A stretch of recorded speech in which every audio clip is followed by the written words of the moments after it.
मैं आपके साथ मोहम्मद आसिफ ताज़ा तरीन सूरत हाल लेके शोपियान से मैं आपकी खिदमत में हाजिर। नाज़रीन, जैसे आप जानते हैं कि कुछ दिनों से लगातार मूसलाधार बारिश की वजह से कई जगहों पे जो है फ्लड लाइक सिचुएशन बनी हुई है। ज़िला शोपियान की बात करें तो रंबियारा में भी पानी की सतह जो है समय समय से बढ़ रही है और हम देख सकते हैं, हम आपको बता दें कि जो रंबियारा रिवर है उसकी भी सतह जो है धीरे धीरे बढ़ रही है। फ्लड लाइक सिचुएशन देखने को मिल सकती है। शोपियान ज़िले की बात करें तो काफ़ी इलाके में जैसे सदो है, रिशनगरी, जमनगरी की बात करें तो वहाँ पर भी ऐसे ही माहौल है। और केलर की बात करें, कहीं ऐसे नदी नाले हैं वो भरे हुए हैं और उनकी पानी जो सतह है, दरिया की सतह जो है वो भी तेजी से बढ़ रही है। हालांकि अभी महकमा मौसमियात के मुताबिक जो है आज दोपहर से मौसम चेंज होने का कहा गया है, लेकिन अभी हम देख सकते हैं कि यह बारिश कम हुई है। लेकिन जो अपर रीचेस हैं, चाहे दोबजिन की बात करें, पीर गली जो अपर रीचेस हैं वहाँ पे अभी भी मूसलाधार बारिश बरकरार जारी है और जिसकी वजह से जो फ्लड लाइक सिचुएशन जो है वो रंबियारा और काफ़ी नदी नाले जो जिला शोपियान में बनी हुई है। अगर बात करें नोमैड्स की और जो गुजर कम्युनिटी है जो कि अपने मवेशियों के साथ जो है डोकू में रहते हैं, ज़िला शोपियान ने, तहसीलदार शोपियान ने जो है टीम वहाँ पे भेजी है, क्योंकि ऐसा सुनने में आया है कि वहाँ पे जो है कहीं मवेशी जो हैं उनको माली जो नुकसान हुआ है, कहीं उनकी भेड़ें और जो गाय वगैरह है या जो मवेशी बाकी हैं उनको नुकसान पहुँचा है। ज़िला शोपियान के मुख्तलिफ एरिया से यही खबर है कि कहीं एरियास में जो है नदी नाले भरे हुए हैं, लेकिन फ्लड लाइक सिचुएशन है, लेकिन पैनिक होने की कोई ज़रूरत नहीं है। अभी भी बारिश का सिलसिला जारी है और एडमिनिस्ट्रेशन पूरी इस सिचुएशन पे नज़र बनाई हुई है। जेके 24/7 के लिए शोपियान से मोहम्मद आसिफ। पानीपत स्कीम को लेकर जो है आज जम्मू के अंदर पीडीपी द्वारा एक बड़ा प्रदर्शन किया गया, जिसमें आपने देखा कि भारी पुलिस बल को डिप्लॉय किया गया था और प्रदर्शन जो है पीडीपी की तरफ से लगातार जारी है। उनका यह कहना है कि जब तक इस पॉलिसी को रोल बैक नहीं किया जाएगा इन प्रदर्शनों को इसी तरह से जारी रखा जाएगा। नौजवानों के साथ अत्याचार मोदी सरकार कर रही है, हम आज सड़कों पर है। बीजेपी गवर्नमेंट से कहना चाहते हैं कि जल्द से जल्द अग्निपथ योजना वापस लें और हिंदुस्तान के नौजवानों के साथ इंसाफ करें, क्योंकि आज आप देखिए हर एक युवा जो है पूरे देश में सड़कों पर है। आज पीडीपी भी उनकी तरफदारी करने के लिए हम सड़कों पर हैं और सरकार से अपील करते हैं कि जल्द से जल्द अग्निपथ योजना वापस ली जाए। सर, इससे पहले पीपल डेमोक्रेटिक पार्टी नजर नहीं आई सड़कों पर, अग्निपथ देखिए मेरा ख्याल आप ही को नजर नहीं आई। हम बहुत बार सड़कों पर आए हैं, आगे भी आते रहेंगे। क्या लगता है कि ये कहना है कि रोल बैक नहीं किया जाएगा, आप किस तरह से देखते हैं? देखिए अग्निपथ स्कीम जो है वो नौजवानों के हक में नहीं है। जो नौजवानों के हक में चीज नहीं है उसको क्यों लाना चाहते हैं? इससे पहले यार इन्होंने किसानों के लिए कानून लाए थे, वो भी वापस लिए हैं।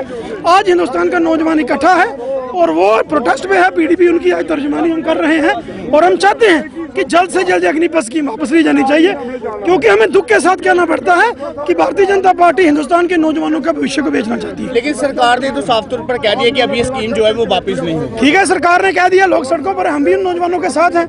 हमें जो हमारे हकूक हैं, जो कॉन्स्टिट्यूशन हम प्रोटेस्ट कर सकते हैं, हम करेंगे, सड़कों पर भी आएंगे और नौजवानों की आवाज पूरे हिंदुस्तान में बुलंद करेंगे। थोड़ी ये डिक्टेटरशिप है, ये डिक्टेटर थोपे जाते हैं, सारे कानून थोपे जाते हैं। लेकिन उनका यही कहना है कि जो देखिए ऐसा है कि हमारा हक है कि हम लोगों की जो तर्जुमानी है वो करें। जो लोगों की परेशानी है उसको हम दोबारा लेके लोगों में जाएंगे। और ये आप पहले भी ये कहते थे किसान कानून वापस नहीं होंगे, वो भी हुई है। नौजवानों के साथ अगर खिलवाड़ करेगा पीडीपी उनके साथ सड़कों पर आएगी। सरकार जो है कॉन्फिडेंस में लेने के बगैर, देखिए सियासत कहाँ है? नौजवानों की बात करना सियासत है? सियासत तो भारतीय जनता पार्टी करती है, वो तो लाशों पर भी करती है, शहीदों के कफनों पर करते हैं। हम तो कह रहे हैं कि नौजवानों के साथ बेइंसाफी बंद कीजिए, अग्निपथ को वापस लीजिए।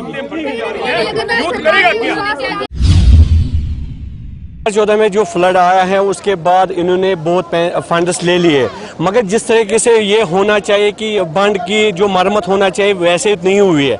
हमने कई बार वीसी लावड़ा को भी लाया इधर और तहसीलदार को भी लाया है। इनको हमने रिक्वेस्ट किया कि इसकी बंड की ऐसी मरम्मत होना चाहिए कि जहाँ पर भी सिचुएशन ऐसी हो जाएगी ये कंट्रोल हो जाएगी। लेकिन खाली इन्होंने बिल निकाले हैं, टेंडर निकाले हैं, मगर फंड्स नहीं लगाए हैं। हमने बहुत कोशिश की कि जो अभी हम ये रखियारत में भी रहते हैं उनको भी खतरा है, जो आसपास हमने कुछ जमीन ज़मीन बेचे हैं और मकान बनाए, उनकी सिचुएशन भी ऐसी हो गई कि ये पूरे ख़त्म हो जाएंगे। अब हम रिक्वेस्ट कर रहे हैं डीसी बडगाम को कि इसमें मेहरबानी करके तवज्जो दे दीजिए, इस बांध की मरम्मत किया जाए। इसमें तकरीबन 70-80 मकान आ गए, इसके अंदर में आ गए और डैमेजेस भी बहुत मकान हो गए और जो सामान नीचे था, घर के सामान थे जो वो भी ख़त्म हो गए। अब हम गुजारिश कर रहे हैं कि इनको भी रिलीफ होना चाहिए। जी सर, कुछ काम नहीं हुआ, यहाँ पे बहुत प्रॉब्लम है। बांध का 2014 में जो सैलाब का फंड आए थे उन्होंने कुछ काम नहीं किया। यहाँ पे बहुत कुछ प्रॉब्लम है यहाँ पे, इसलिए कि बहुत सैलाब भी आए, सैलाब से भी गुजरे कि लोगों को बहुत मुश्किलात है सर। बहुत लेट आए। यहाँ पे अवाम के लोग थे, यहाँ के जो बड़े मोहल्ले हैं, बहुत बड़े इलाका है, यहाँ पे खुमैनी चौक के लोग, हमामपुरा के लोग, महबूब कॉलोनी के लोग आए कि उन्होंने किया यहाँ पे कुछ काम। फिर क्या कंट्रोल, थोड़ा बहुत कंट्रोल हुआ, लेकिन कंट्रोल नहीं होता है पूरा, क्योंकि डिपार्टमेंट को बहुत प्रॉब्लम है। यहाँ पे ठेकेदार साहब भी आए, एक्जिन साहब भी आए, तहसीलदार भी आए, सारे कुछ आए सर। कोई पैसा नहीं, थोड़ा थोड़ा किया इन्होंने काम, या शूटिंग वूटिंग उठाया तो डेट इज ऑल। कुछ भी काम नहीं किया इन्होंने, कुछ भी काम नहीं किया। जी, हमको एक काम करना चाहिए, क्योंकि यहाँ पे बहुत ज़रूरत है, अवाम को बहुत ज़रूरत, स्टूडेंट भी है, इनको भी प्रॉब्लम होता है, अवाम को भी बहुत प्रॉब्लम होता है, क्योंकि हम रिक्वेस्ट करते हैं तमाम गवर्नमेंट से कि वो काम कीजिए, यहाँ पे कुछ काम कीजिए, थोड़ा थोड़ा अगर पैसा लगाएंगे तो ठीक रहेंगे इंशाल्लाह। गो नौकसान 2014 मज तक गो नौकसान तम सात ब्रो कुन आव नखिद जबान किन मगर यावरी कर्क ना कहीं तिथे कनित वनकन च अंध हेत अंदर कहीं रूद न लकर कह तोमुल कह मकलो सोर ये रूद न कहें रूद न गुपन गान गुपन पाई छन क्या कपर ती खबरें क्या वनो अपील करान कर दिख मंथा कह पतमे लटि गो तो मदद कोर नसे बोल जबान ब्रो पत कोर मंथा कस कर क्या मंथा गो आजाद ये तल बे क्या करवस बे क्या वनवस।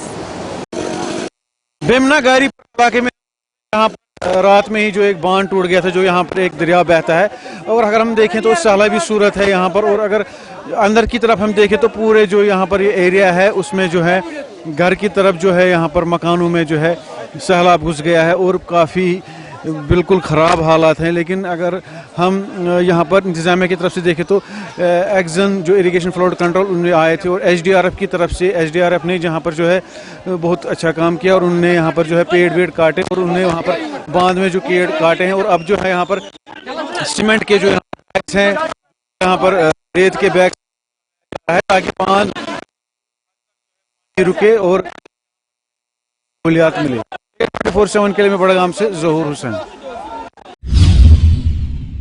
पीर पंचाल में गुज़िश्ता 4 रोज़ से लगातार हो रही बारिश के बाद आज मैदानी इलाकों में मौसम खुशगवार हुआ, तमाम बालाई इलाकों में बारिश का सिलसिला लगातार ही जारी है, जिसके चलते खिताई पीर पंचाल के कई दूर दराज इलाकों में लोग फंसे हुए हैं। वहीं दूसरी जानब लगातार हो रही बारिश के बाद खिताई पीर पंचाल को वादी कश्मीर से जोड़ने वाली मुगल शाहरा पर गाड़ियों की आवाजाही पर पाबंदी लगा दी गई है। गुज़िश्ता शाम जहां बारिश के बाद खिताई पीर पंचाल को वादी कश्मीर से जोड़ने वाली मुगल शाहरा को एहतियातन तौर पर बंद किया गया था, वहीं दौरान शाम लगातार हो रही बारिश के बाद शाहरा पर कई जगह पर पस्सियां गिरने की खबर सामने आई, जिसके बाद शाहरा को गाड़ियों की आवाजाही के लिए बंद कर दिया गया। वहीं सुबह से ही शाहरा से पस्सियां हटाने का काम भी लगातार ही जारी है, तमाम शाहरा को गाड़ियों की आवाजाही के लिए बहाल नहीं किया गया। वहीं थोड़ी देर पहले ट्रैफिक इंतज़ामिया से बात हुई, और ट्रैफिक इंतज़ामिया की तरफ से कहा गया है कि निचले इलाके में पस्सियों को साफ़ करने का सिलसिला ज़रूर जारी है, ताहम पीर पंचाल रेंज के ऊपरी इलाके जो हैं इनमें लगातार बारिश हो रही है, जिसके चलते शाहरा को आज गाड़ियों की आवाजाही के लिए बहाल नहीं किया जा सकेगा। जमशेद मलिक, गुलिस्तान न्यूज़।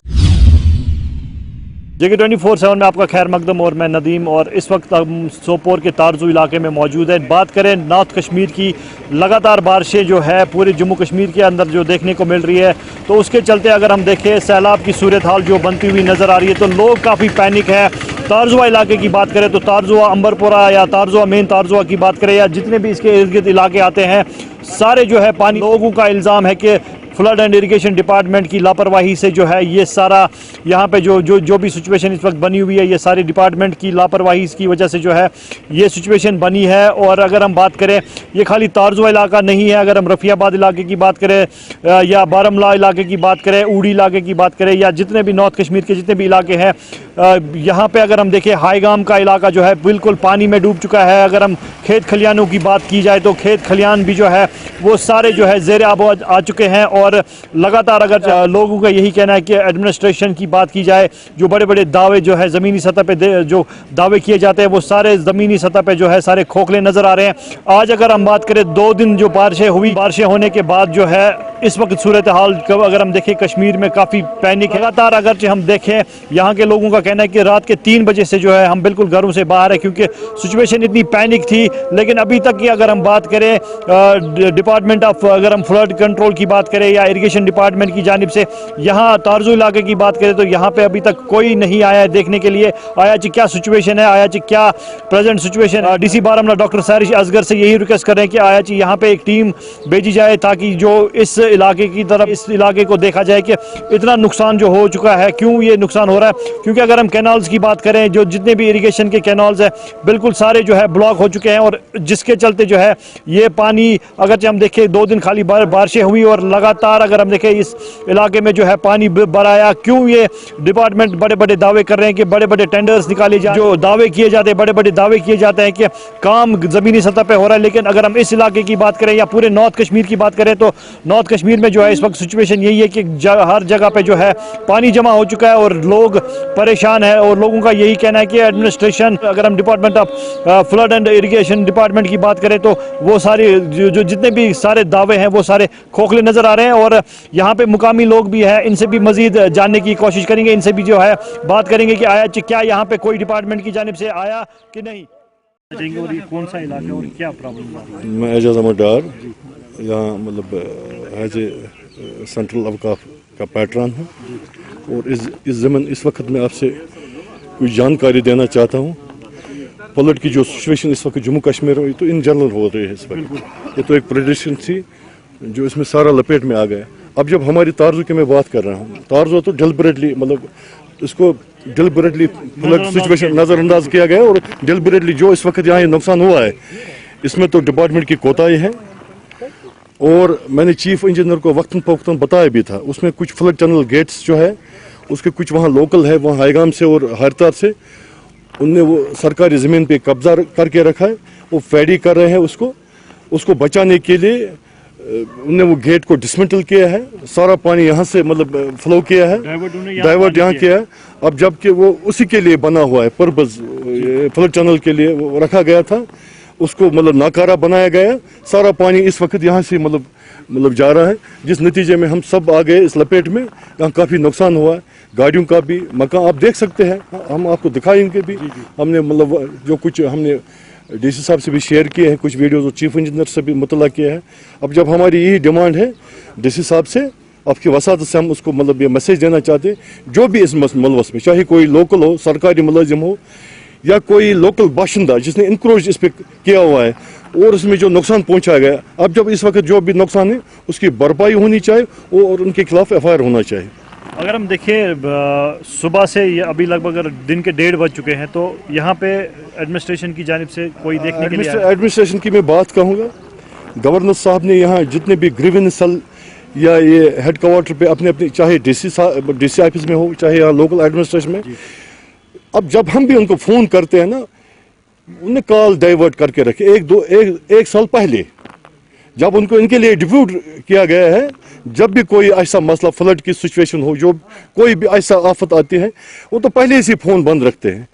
अब खुशकिस्मत जो हमारी डीसी साहिबा है, इसके हमने नोट्स में लाया है, अभी एडिशनल डीसी साहब के थ्रू अभी हमने उसको व्हाट्सएप मैसेज में भेजा है।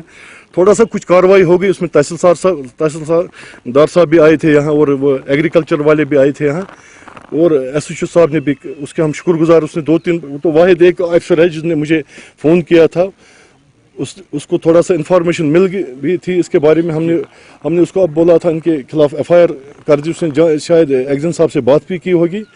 मैंने उनको कहा हम लिस्ट प्रोवाइड करेंगे जो भी इसमें मुलवस है उनके खिलाफ।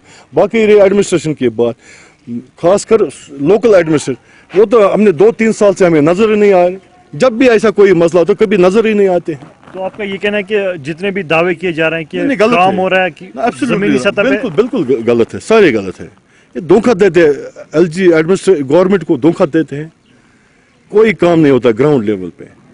अगर हम आपको मतलब हम तो जाने पहचाने आदमी है यहाँ, एक ने भी फ़ोन नहीं किया होगा सिवाय SHO साहब ने, वो हमारे कंसर्न यहाँ तारजो के, उसने फ़ोन किया, उसने तरीके से बात भी की और ये इन्फॉर्मेशन भी ले ली, हमने उनको अवेयर भी किया है।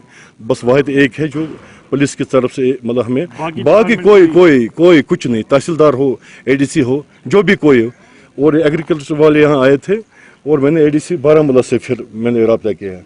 मेहरबानी करो यथ वन महल कुंदर महल तारजू कुंदर महल अत आब आव रात किस तो मकानों मज आव आब आंगन मज आव वारिया यम गई खत्म, राजमा यम गई खत्म,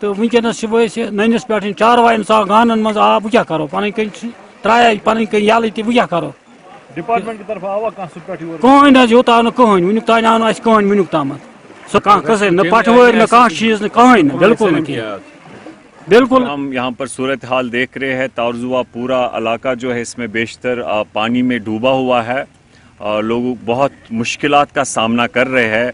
अभी हमने गोंद बाकिर साइड से जो ही तारजुआ का ही एक हिस्सा है, और यहाँ पर तारजुआ में भी हम देख रहे हैं इस वक्त कि बहुत बुरा हाल है। और अगर आप नाला निंगली या बाकी जो भी वाटर बॉडीज़ है उनका बहुत बुरा हाल है, लोग बहुत मुश्किलात का सामना कर रहे हैं। लेकिन हम यही कहेंगे, इस वक्त हम तारजुआ में है, तो जब भी ऐसी सूरत हाल होती है, चाहे रिंजी हो, तारजुआ हो, अंबरपोरा है, आलीबाग है, हारीतार साइड है, तो जब भी ऐसा सैलाब जैसी सूरत हाल पैदा होती है तो हम जाग जाते हैं, हम परेशान हालात में जब मुब्तला होते तो हम कहते हैं भाई ये क्या हुआ। तो इसलिए जो हम वो कश्मीरी में कहते हैं नारविज खानून क्रूल, तम से उससे कोई मसला हल नहीं होता। हम चाहते हैं कोई इमीडिएट रिलीफ इस वक्त मिले, राहत मिले, लोगों को रेस्क्यू हो, लेकिन उसके साथ साथ हम चाहेंगे कि लॉन्ग टर्म मेजर पे जो हमेशा हम इस सैलाब से जो नुकसान होता है, ना कि खाली हमारे रिहायशी इलाके बल्कि जो हमारा पैडी क्रॉप्स है, हमारे बागात जो है, ऑर्चर्ड्स जो है, वो सोर्स ऑफ हमारा इनकम है, लाइवलीहुड हमारे उन ऑर्चर्ड्स के साथ है।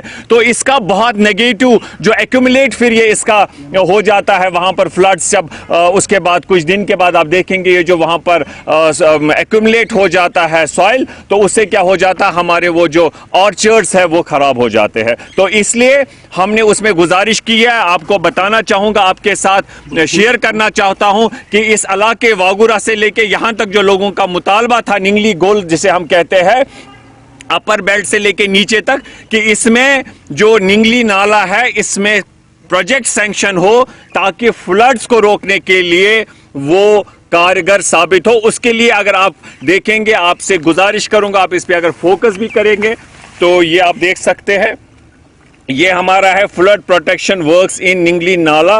ये रिसेंटली डीपीआर बना है, ये आप देख सकते हैं, chief engineer Kashmir in INFC Jal Shakti department Srinagar, ये बना हुआ है। We are on it. इंशाल्लाह हम सारे लोग मिलकर कोशिश करेंगे कि ये अगर करोड़ों का प्रोजेक्ट है, ये अगर अमल दरामद होता है तो इंशाल्लाह लोगों को राहत मिले।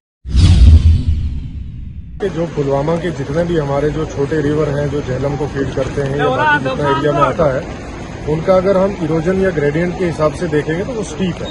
उसमें आप जितना मर्जी ड्रेजिंग करते रहें फिर भी उसमें जो सेडिमेंट है वो आना ही आना है। लास्ट टाइम भी हमने यहाँ से कुछ पोर्शन जो है वो क्लियर किया था, लेकिन अब इरोजन का लेवल ऐसा है, रेनफॉल जो है वो अनटाइमली होती है और उसके बाद तेज टॉरेंशियल रेनफॉल जिसको बोलते हैं, तेज बारिश होती है, उसकी वजह से इरोजन जो है वो होता है। वो एक नेचुरल प्रोसेस है, उसमें जो है वो कोई भी, चाहे वो आवाम हो चाहे एडमिनिस्ट्रेशन हो, उसमें हम नेचुरल वे में कुछ नहीं कर सकते। बल्कि लास्ट टाइम हमने क्लियर किया था, लेकिन इस बार हम इसको एक्सपेक्ट नहीं कर रहे थे कि इतनी तेज बारिश होगी और जिसकी वजह से ये फ्लड होगा। लेकिन इस बार हमने प्लान किया है कि जैसे लास्ट टाइम हमने पीछे से जो है वो सेडिमेंटेशन क्लियर की थी, बजरी उठाई थी फ्लड कंट्रोल वालों ने, इस बार भी हम इंश्योर करेंगे कि यहाँ से आगे वाला जितना भी चैनल है उस सारे में से रेत बजरी उठा के जो है वो हम साइड कर दें, सो दैट कि आने वाले टाइम में लोगों की फसलों को कोई नुकसान ना हो। तो सबसे बड़ा यहाँ पे ये सवाल बनता है सर, जो पुलवामा, जो पिंगलियाना पुलवामा जो अभी जो वहाँ पे जो खेती हुई थी और वहाँ पे जो रोड अभी ब्लॉक है, तो लोगों के लिए क्या? नहीं, रोड तो खुल जाएगी, जाहिर बात है, टाइमली बारिश है, इसमें कोई ज्यादा देर बारिश रहेगी नहीं, नेचुरल प्रोसेस है। इसमें हम भी जैसे देखेंगे, इसमें खेत भी है, कंस्ट्रक्शन भी होती है, डेवलपमेंट के काम भी चलते हैं, तो ये एक नेचुरल वे में चेंज होता है। इसमें कोई मतलब ऐसा नहीं है कि भाई ये अनइंटरप्टेड है या कोई डिजास्टर है इस किस्म का, ऐसी चीजें नहीं है। ये एक नेचुरल वे है, इवॉल्व होता है, ऐसी चीजें जो है वो आएंगी। आज भी बिल्कुल अभी हम कोयला पुलवामा में मौजूद है जहाँ पे अभी जो सड़क है यहाँ की ये तो बंद हो चुकी है, लेकिन उसी हवाले से आपको बताना चाहेंगे अगर पिंगलाना की बात करें तो पिंगलाना में भी जो रोड है वो ब्लॉक हो चुका है और उस पर जो डिस्ट्रिक्ट एडमिनिस्ट्रेशन है उनकी हिदायत है कि यहाँ से नहीं गुजरा जाए। लेकिन इसी हवाले से अगर बात करें पुलवामा की, पुलवामा में सिचुएशन इस टाइम पे तो नॉर्मल है, लेकिन अगर दूसरी इलाकों की बात करें तो बारिश तो अभी भी हो रही है लेकिन सिचुएशन बिल्कुल नाजुक बनी हुई है। उसी हवाले से अगर कोयला पुलवामा की बात करें तो कोयला पुलवामा में भी इस टाइम पे जो रोड पे हम खड़े हैं, जिस रोड पे खड़े हैं वहाँ पे बिल्कुल आप देख रहे हैं, मेरे पीछे भी देख सकते हैं आप कितना पानी इस टाइम पे खेतों से चल रहा है। उसी हवाले से अगर पिंगलाना की बात करें तो पिंगलाना में कम से कम जो श्रीनगर पुलवामा और उसी के साथ साथ शुपियाना रोड जो मेन हाईवे है वो भी ब्लॉक हो चुकी है, क्योंकि उस पर कम से कम 3 से 4 फुट पानी आ चुका है। उसी हवाले से लोगों को हिदायत दी जाती है कि वो लोग वहाँ उधर से उस रोड से ना गुजरे, क्योंकि वहाँ से निकलना बिल्कुल नामुमकिन काम है।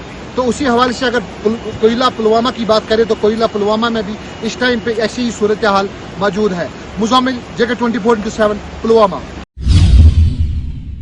यानी 23 जून को लगेगा बाबा चामलियाल जी का वार्षिक मेला, जो कि सांबा जिला के रामगढ़ सब सेक्टर की भारत पाकिस्तान अंतर्राष्ट्रीय सीमा की 0 लाइन पर लगेगा। आपको बताते चले कि हर वर्ष यहां पर बाबा चामलियाल जी के देवस्थान पर एक भव्य मेला आयोजित किया जाता है, लेकिन पिछले 2 साल अगर देखें तो यह मेला यहां पर आयोजित नहीं किया गया जिला प्रशासन सांबा की तरफ से, और उसके पीछे कारण था कोरोना की वजह से यहां 2 साल मेला जो वो स्थगित करना पड़ा। लेकिन अब जिस तरह से कोरोना से हालात पूरी तरह से सामान्य है, तो इन्हीं हालातों को देखते हुए जिला प्रशासन सांबा ने यह फैसला लिया था कुछ दिन पहले कि यहां पर इस बार मेला जो वो भव्य तरीके से आयोजित किया जाएगा। और यह भी उम्मीद जताई जा रही कि इस बार लाखों की तादाद में श्रद्धालु यहां बाबा चामलियाल जी की दरगाह पर माथा टेकने आएंगे, देवस्थान पर यहां बाबा जी का आशीर्वाद प्राप्त करने आएंगे, जिसको लेकर जिला प्रशासन सांबा ने भी तैयारियों को अंतिम रूप दे दिया है।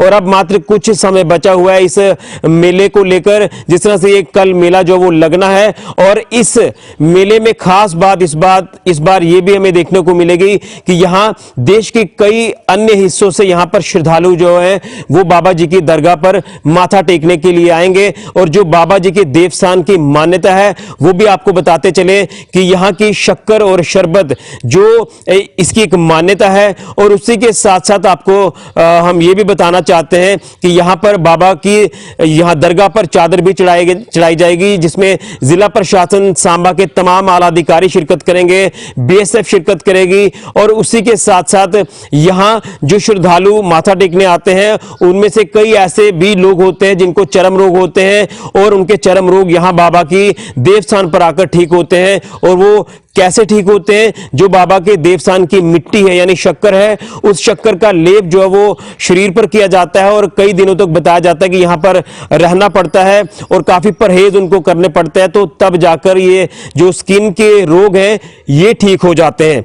और उसी के साथ साथ ये जो शरबत का मैं जिक्र कर रहा हूं, बाबा के देवस्थान पर एक कुआं है, काफी बड़ा कुआं है, उसका जो जल है वो काफी मीठा होता है पीने में। और यह भी बताया जाता है कि जो शक्कर का लेप शरीर पर किया जाता है स्किन रोगों को दूर करने के लिए, उसके बाद यही इसी शरबत से तमाम वो लोग स्नान भी करते हैं, उसके बाद उनके चर्म रोग पूरी तरह से ठीक हो जाते हैं। लेकिन इस बार सवाल यह भी था कि क्या इस बार पाकिस्तान काउंटर पार्ट की बात करें तो क्या पाकिस्तान इस बार शिरकत करेगा? तो इसके ऊपर पूरी तरह से संशय जो बना हुआ था वो क्लियर हो चुका है कि पाकिस्तान को कोई भी इजाजत नहीं है, क्योंकि आज से 4 साल पहले जब इसी बाबा चामलियाल जी की पोस्ट पर हमारे कुछ बीएसएफ के जवानों के ऊपर हमला किया था पाकिस्तानी रेंजर्स ने, तो हमारे जवान वीरगति को प्राप्त हुए थे। उसके बाद से ही ये फैसला लिया गया हायर अथॉरिटीज की तरफ से कि पाकिस्तान को मेले में आने की जो इजाजत है वो नहीं दी जाएगी। इससे पहले जो परंपरा रही है वो परंपरा यही है कि पाकिस्तान की बात करें तो पाकिस्तान रेंजर्स जो है वो चादर लेकर बाबा की दरगाह तक आते थे, वो यहां चादर चढ़ाते थे और वो इन रिटर्न हमारे यहां से शक्कर और शरबत लेकर जाते थे। लेकिन यह परंपरा टूटी, वो इसलिए टूटी क्योंकि पाकिस्तान ने पीठ के पीछे आकर वार किया और इस परंपरा को बंद करना पड़ा। और हम ये भी आपको बता दें कि जो इतिहास है वो यही है कि बाबा चामलियाल जी का जो देवस्थान है, बाबा दलीप सिंह मनहास जिनकी ये यहाँ दरगाह है, ये देवस्थान है। तो बताया जाता है कि पाकिस्तान काउंटर पार्ट की बात करें तो वहां का जो सैदा वाली गांव है, वहां के कुछ सैद लोग जिन्होंने धोखे से बाबा जी का सर कलम कर दिया था, और बताया जाता है कि जो सर है वो पाकिस्तान की तरफ है और जो धड़ है वो हमारे भारत की तरफ है। यानी जब उनका सर कट गया तो वो बिना सर के जो वो चलते चलते हमारे यहाँ इस इलाके तक पहुंचे जहां पर ये बाबा जी का देवस्थान है, बाबा चामलियाल जी का, ये रामगढ़ सब सेक्टर में अंतर्राष्ट्रीय सीमा पर। तो वहां पर वो आकर समा गए। उसके बाद ये देवस्थान बन गया और उसके बाद यहाँ धीरे धीरे श्रद्धालुओं को तांता लगना शुरू हुआ, एक मान्यता बनी, और आज मान्यता इतनी ज्यादा है कि यहाँ जो भी आता है उनकी झोलियां भी भरी जाती हैं, और तमाम लोग अगर स्किन के रोगों से अगर ग्रस्त होते हैं तो वो यहाँ पर आकर ठीक भी होते हैं, ये मान्यता है। तो जिसको लेकर जिला प्रशासन सामान्य तैयारियों को अंतिम रूप दे दिया है। हर तरह की व्यवस्था यहाँ पर बनाई गई है। BSF भी लगातार इसमें अपना सहयोग दे रही है, जिला प्रशासन सांबा लगातार इसके ऊपर काम कर रहा है, और तमाम मैनेजमेंट कमेटी के सदस्यों की बात करें तो वो भी पूरा सहयोग कर रहे हैं। उम्मीद करेंगे कि कल यहाँ पर एक भव्य मेला जो वो हमें देखने को मिलेगा, और हम भी अपील करेंगे लोगों से कि वो आए यहाँ बाबा के देवस्थान पर आकर माथा टेके और आशीर्वाद प्राप्त करें। लेकिन ये भी मैं आपको बता दूं कि थोड़ा सा ध्यान पूर्वक, क्योंकि कोरोना तो इस बार नहीं है, और आप आराम से यहाँ पर बाबा की दरगाह पर आकर दर्शन करें और भगदड़ ना मचाएं, क्योंकि कहीं ना कहीं कई बार हम देखते हैं कि जब भारी रश होता है तो कई अलग अलग तरह की हमें घटनाएं देखने को मिल जाती हैं। तो इस तरह की घटनाएं से भी हमें बचना होगा, और एक सिस्टमेटिकली तरीके से हमें यहां पर बाबा के देवस्थान पर आकर दर्शन करने होंगे, जिसको लेकर जिला प्रशासन सांबा ने तैयारियों को अंतिम रूप दे दिया है। और हम कल आपको ग्राउंड पर जाकर बताएंगे, बाबा जी के देवस्थान को लेकर पूरी इतिहास आपके सामने रखेंगे।